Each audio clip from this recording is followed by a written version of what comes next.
Welcome to the course Digital Transformation and Technological Innovation. So, we are into our second module, that is digital infrastructure, and in the last session we talked about different categories of handheld PCs, laptop, computers, and then desktop computers. We will continue that discussion in this session as well. So, let us start. So, another category that is there within the classification of computer is workstation, right. So, workstation computers, that is another interesting category. So, this one, as the name says, is more towards on the work side. So, enterprise business computing task is the main purpose. Now, within workstation computers, the first category is tower workstation, right. So, tower workstation, just like tower desktop that we talked about. So, they give you that upgradability option. The focus is on as you can see, expansion for GPU storage, right. So, that same upgradability thing that we talked about in the tower or SFF desktop. So, expansion of GPU storage, because as the application that we are using, if the hardware support for that application goes up in the next version, it is better to have tower workstation which support the expansion, right. Then intensive use engineering tasks, that is the those are the kind of applications that users of tower workstation would be looking to run, right. Leading firms remain same, Dell, HP, Lenovo, just changing places. Some out of Lenovo, HP, Dell, they are they cater to most segments, and different firm is leading into different category, leader in the different category, right. So, moving on, next is within workshop computers, next is mobile laptop workstation, right. So, earlier we talked about the laptop computers in different categories. Now, here we are talking something different. So, we want the portability of the laptop. So, that is why mobile. So, we want the portability of the laptop, but we want actually the performance of a workstation. So, that is why the name of the category is mobile/laptop workstation. So, there would be certain users who go on the field, but the application that they need to check or run or use is slightly heavy in terms of, it might be engineering software or some design software or some other AI software that requires a bit of computing, bit of support in terms of processing capability and RAM. So, therefore, the focus is on high performance and on-site use. So, you see the previous one we talked about the intensive use, but tower workstation, but obviously within the office or lab space, right. But when we talk about the mobile or laptop workstation, the use case changes. On-site use might also be it might be hybrid use, or on-site use might be quite common, right. So, professional task, right. And what are the leading firms in this particular segment? Same, Dell, HP, Lenovo. Moving on, next category of workstation computers is the rack/centralized workstation, right. Now, so we have reached to the end of the desktops or workstation which are typically housed in cubicles, office spaces, lab spaces. Now, we are talking about something, a workstation, a high end workstation, a category which is rack or centralized, right. So, that means this particular workstation is a high end, and we are keeping in a location so that people can use in a remote manner. So, focus is on remote use, and the kind of task that we are thinking is AI data task, right. So, centralized workstation, and people who have access to that workstation within the team, they will be using that remotely, and they will be working on their AI data task, right. So, it could be on rack, it could be just a workstation housed safely in a centralized manner, uses might be happening. So, leading firms, same, Dell, HP, Lenovo in this case, right. So, moving on, now next is we have completed our discussion of different kind of computers. So, earlier we talked about classification of computers, where we have covered handheld PCs, then we covered laptops and different segments here, laptops. Then we talked about desktop, different segments, right. And then we talked about workstation and different kind of segment, different kind of uses, right, and the leading firms. Now, we are moving towards server, classification of server. right. Now when we talked about the workstation or desktop, so the uses was personal uses, business uses, right, and some power users also we talked about, some sort of engineering or field uses was also there in case of computers. Now we are moving towards enterprise kind of uses, right. So running enterprise system services. So we want to run enterprise system services which will be catering to the employees of the enterprise, employees of the firm, suppliers, partners, right, customers, clients of the firm. So there is a huge segment of people, internal and external, both kind of users would be there who would be accessing the enterprise systems or enterprise services, right. So to be able to run these, we need another category of computers which are typically referred as servers. Now what we are doing, we will do a classification of servers themselves. So there are different segments of these servers. So servers, first one is referred to as simply servers itself. So here the in terms of computing, it is also self-contained design. So all previous one, handheld to laptop to desktop workstation, all of them were self-contained design. So the server category that we are talking under classification server, this is also similar, that it is also self-contained design, because once you get the server, it has every component that is needed in a computer, it will be part of this self-contained unit, right. So typically tower or rack units, these are the options that would be there. So you would also notice a slight overlap in terms of the design. If we talk about the workstation computer, the rack centralized workstation, and we talk about this server, so this is also tower rack unit, and this was rack centralized. So this is same, right. So there is similarity in that case, right. But obviously the server, when we are talking about the enterprise systems and services, so the kind of number of processors and the kind of memory and the storage, that would be on the much higher side, right. Why it is on the much higher side, and the lifespan also of those hardware components would be on the higher side, industrial grade, right. So why? Because built for 24/7 reliability. So your handheld PCs or laptops or desktop or workstation, they might not be running 24/7. They might be running during the working hours or sometimes after working hours, right. Handheld PCs and laptops, not even during the working hour, whenever needed, whenever you are working, whenever you want to use those devices, right. But when we talk about the servers, the main change that happens, the main shift that happens in terms of usage is 24/7 reliability. So the server will be on 24/7. So whatever system or service it is providing, that should be accessible 24/7. So therefore there would be a cost to that, and the lifespan of the server machine would be impacted or affected by this, right. So therefore we need the computer hardware which is slightly on the higher side in terms of industrial grade. Leading firms, Dell, Supermicro, HP, Lenovo. So these are the firms which are actually catering to server segment, where the server is self-contained design, rack / tower. So providing 24/7 services to whatever system or enterprise system services being hosted. Moving on, now servers, what kind of services they typically run? General IT services for client computers over a network. So the access to the server is through a network. So essentially we are talking about internet or a network kind of platform which is needed to connect server to the client computers. It's a server client architecture where the client will access the services being being hosted at server machine, and the access will happen through a network, right. So server client architecture comes in, and much of the internet works like this, right. So much of the internet is following server client architecture. So here also, when your organization or any organization hosting generic IT services, and they would be hosting them on some servers, so essentially the same server client architecture is also there. So what are the kind of services we are saying?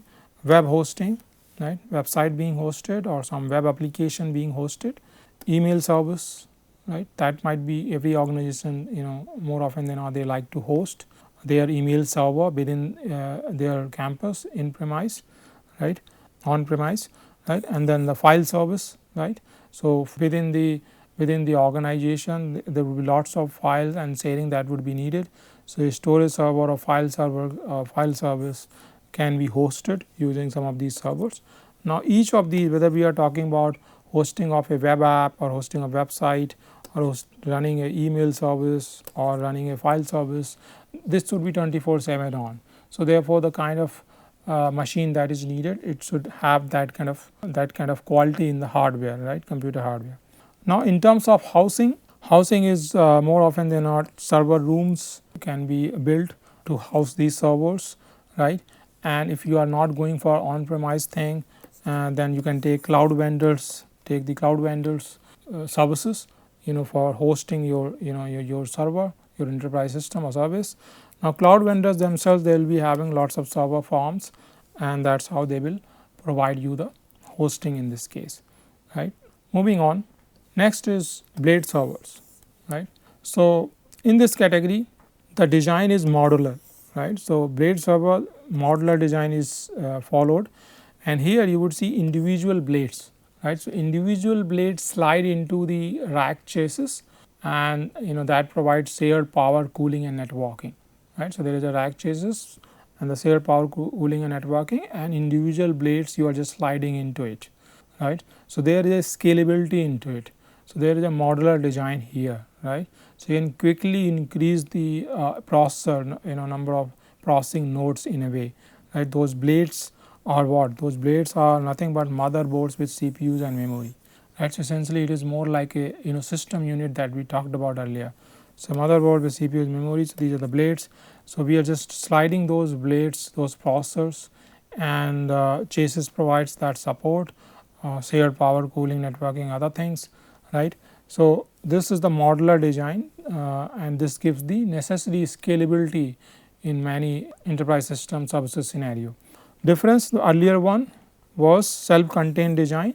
So whatever you need to run those services 24/7, email service, file service or hosting website or app, that is being done through a self-contained computer. Whatever computing, RAM, processing, storage it needs, it's there already, right. But when we talk about the blade servers, a modular design, so you can add, you just need to have more blades, right. So built for space and power efficiency, right. So this kind of modular design, actually it turns out it takes less space than a self-contained design, because in self-contained design everything you will have to pack in the unit, right. So whether it's a rack unit or the tower unit, you have to pack everything in the in case of self-contained design, but this is modular. So therefore built for space and power efficiency. So the same chassis might support extra blades, and therefore space and power efficiency comes in. Another reason for power efficiency is the shared power, cooling and networking, right. Shared power, cooling and networking, so therefore that might also help in the power efficiency. The leading firms for blade servers are HP, Dell, Cisco. So these are the firms which are catering to this particular market segment, right. Moving on, now what kind of a scalable IT services are actually supported by blade servers, where the organization might like to invest into blade servers. So some of these services, they could be cloud service, could be virtualization, high performance computing clusters. So organizations which are doing some sort of computing, optimization, simulation, analysis, other engineering software, and high performance computing clusters are needed, then in that case also blade server can be used. Or cloud vendors themselves, they might use this the blade servers, because every month they might be getting requests for requests from new users. So they need to support their subscribers, right. So they need to expand their cloud infrastructure, right. So they will also to be able to provide their cloud services, they might also use this. Then a company, an organization might create their own private cloud on-prem, right. So those on-prem private cloud, on-premises private cloud, they can also prefer to use blade servers and provide scalable IT services, right. Housing, so as we already talked about, housing requires much less space than traditional server farms. So whether we talk about on-prem housing where there is a server room or maybe a data center, or whether we are talking about the cloud vendors who might be having the server farms. So there the housing more efficient in terms of spacing. So much less space would be needed when we compare it to the traditional server, right. So moving on, next category is mainframe servers, right. So in this category the mainframe servers, when we need extremely powerful computing, right. So these are extremely powerful computers. So when we have certain applications where massive amount of transactions are happening, and these are simultaneous. There are lots of ticket booking websites, and there are peak hours, and so many users log on to those websites, and they are vying for the same resource, those limited number of tickets, whether it is a movie or train or flight or other things, right. Or maybe banking is better example, banking, financial companies, especially the ones which are into investments, right. So there would be simultaneous transaction, lots of transactions that would be happening. To be able to support or handle those massive simultaneous transactions, extremely powerful computing would be needed. And because we are talking about massive simultaneous transactions, there would be lots of reads and writes. So because there would be lots of reads and writes that would be happening, these mainframe servers need to have exceptional I/O, right, exceptional input output capacity, so that the fast reading and writing can happen, so that support for the simultaneous transactions can be done, right. So that is the point, built for handling massive simultaneous transactions. So which are the leading firms? So IBM is the leader in this case, almost a monopoly in case of mainframe servers. Then there are some Japanese firms, Fujitsu and Hitachi. They are also catering to this segment, mainframe servers, right. So moving on, so what are the kind of IT services that we would be running? So examples, few of them we talked about. So high throughput, right. So that same thing, high throughput IT services, simultaneous, massive amount of simultaneous requests that are coming and that we need to cater to, right. So core banking systems, right, banking services, financial services, they have the situation where every day they have so many, almost everybody is having a bank account, and therefore on a day to day basis, especially with the advent of e-commerce, and there are so many e-commerce websites catering to different segments. So more often than not, most users are buying things online, which is being delivered to their doors. Doorstep delivery is there, online payment is there. So amount of transactions because of the digital payment and these e-commerce website, combination of mobile, e-commerce and digital payment and all that. So the number of transactions, they have gone up to many folds, right.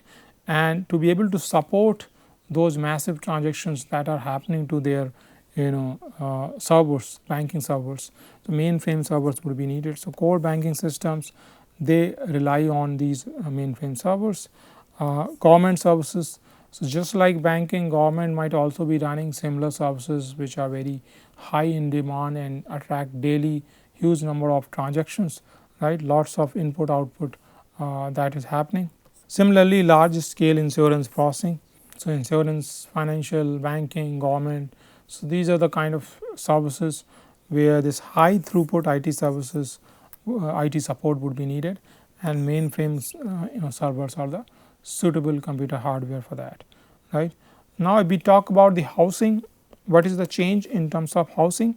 So data center mainframe servers, they take huge space, so therefore data servers would be needed. So here in terms of space we talked about is a large cabinet that would be needed to house powerful computers, mainframe computers.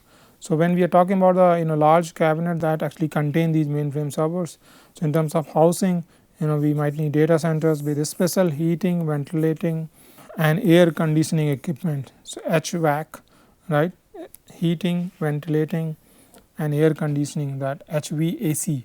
So that special equipment we needed, because huge amount of heat would be generated day in day out because of huge load, massive amount of simultaneous transactions that might be happening, right. So, these firms, banking, financial, government firms, they need to they need to come up with they need to build their own data centers, right, for the same.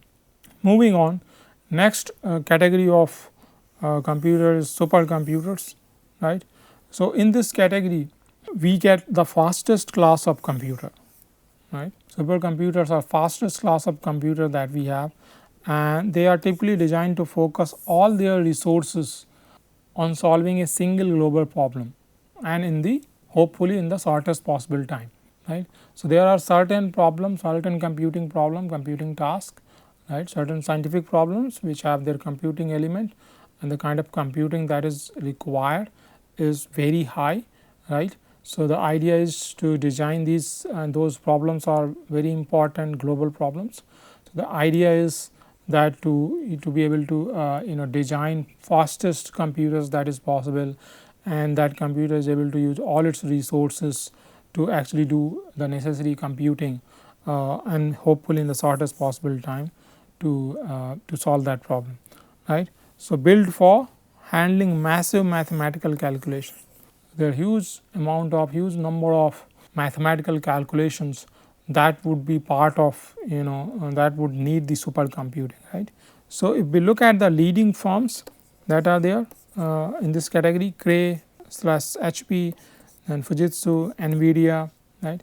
So, NVIDIA is coming up with is into AI, and therefore, they are coming up with an AI servers, and in this particular supercomputers, right. So, this fastest class, and these are the main vendors which cater to this segment, right.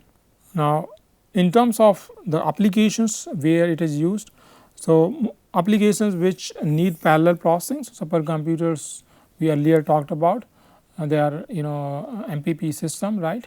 We talked about that, MPP versus cluster, right. So, we do essentially they do parallel processing. So, the kind of applications that supercomputers need to support is weather forecasting, nuclear research, right, molecular modeling, complex math simulations. So, there are various these scientific applications, drug discovery, molecular modeling, nuclear research and weather, and all these where lots of mathematical computation or as part of simulation lots of calculation would be involved, and a supercomputer would be needed to be able to arrive at a solution, right.